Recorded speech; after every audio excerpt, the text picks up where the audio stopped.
लोगों को जानकारी होनी चाहिए सबसे पहले कि क्षेत्र में क्या क्या। अभी आपने जो बोला 51 शक्तिपीठों का रेप्लिका, ये मतलब सारे 51 शक्तिपीठ यहाँ पे भी विराजमान है, ऐसा क्योंकि एक काल में एक कल्प में जो सती दक्ष प्रजापति का जो महायज्ञ हुआ, तो यहाँ से जो तकरीबन 60 किलोमीटर पे यडूर नाम का गांव है, वहां पे ये यज्ञ संपन्न हुआ था। उसी समय भगवान कोपेश्वर आविर्भूत हुए थे। शिव जी का जो स्वरूप है, जो दक्ष प्रजापति के उद्दंडता से कोप के आवेश में बदल गया, उसे कहते हैं कोपेश्वर। तो उसी कोपेश्वर का स्थान यहाँ पे कृष्णा तीर पे विराजमान है।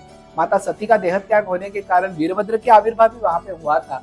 तो उसी कारण एक कल्प में या इस करवीर क्षेत्र में यज्ञ घटा था, इसके लिए उसी की सारी की प्रतिमाएं इस करवीर क्षेत्र में विराजमान है।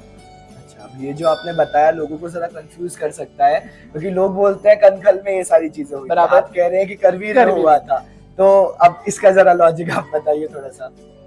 देखिए, जो जनरल समझ जाए। तो एक बात है कि जो पुराण कथा है वो एक बार नहीं घटी।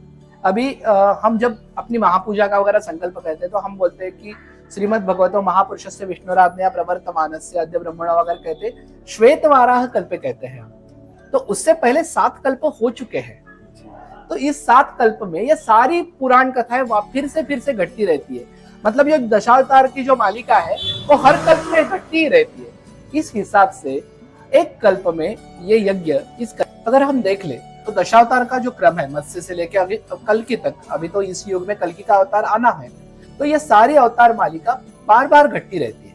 इस हिसाब से जितनी भी पुराण कथाएं, अगर वो महिषासुर वध हो या शुंभ निशुंभ वध हो या सती का आत्माहुति का प्रसंग हो या रामायण हो, महाभारत हो, सारे प्रसंग बार बार घटते रहते हैं।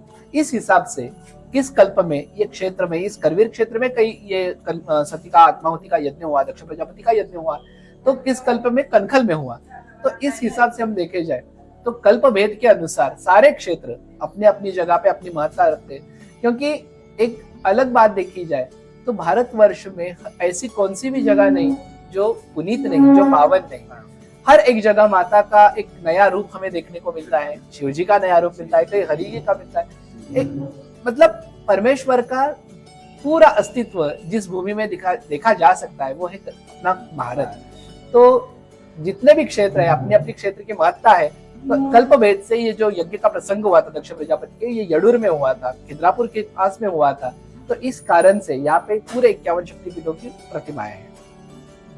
तो जैसे अभी बताया कि आपने वो जो सब बताया कि बार बार कल्प में हो चुका है, इसे इजीली समझाने के लिए एक वो प्रसंग आता है रामायण में, कि राम जी अपनी अंगूठी छोड़ते हैं तो रात में हनुमान जी से लेने जाते हैं, तो कई सारी अंगूठियां पूरा ऐसे पाइल दिखा लिया।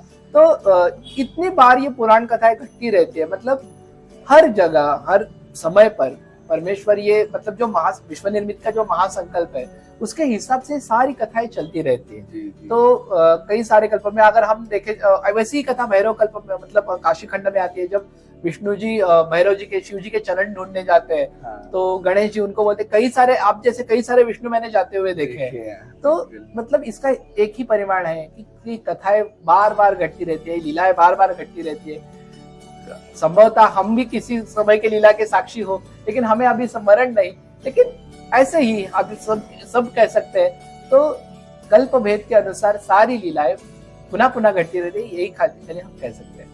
बस इतना भी है कि हम ये कह सकते हैं हम शायद किसी लीला के पात्र रहे होंगे, तभी माँ ने हमें जोड़ा, तभी हम यहाँ बैठे हैं माँ के चरणों में। वरना लोग गोवा भी घूम रहे हैं बीच में, हम माँ के साथ घूम रहे हैं। हम उस आदि शक्ति को जानने का कुछ प्रयास करें कि कहीं से तो उस प्रकृति के परा प्रकृति, उस आदि शक्ति के बारे में कुछ तो जानकारी मिल जाए, कुछ तो मिल जाए। तो ये जानकारी बहुत ही अच्छी लगी हमें ऐसे करवीर के बारे में। अब ऐसे ही आप हमें अभी और भी जानकारी हम आपसे लेंगे इस क्षेत्र के बारे में, हमारे दर्शक जान सकेंगे और घर बैठे बैठे ही माँ के दर्शन कर सकेंगे। वो भी कृतार्थ होंगे, हम भी कृतार्थ होंगे। जय माई, जय माई।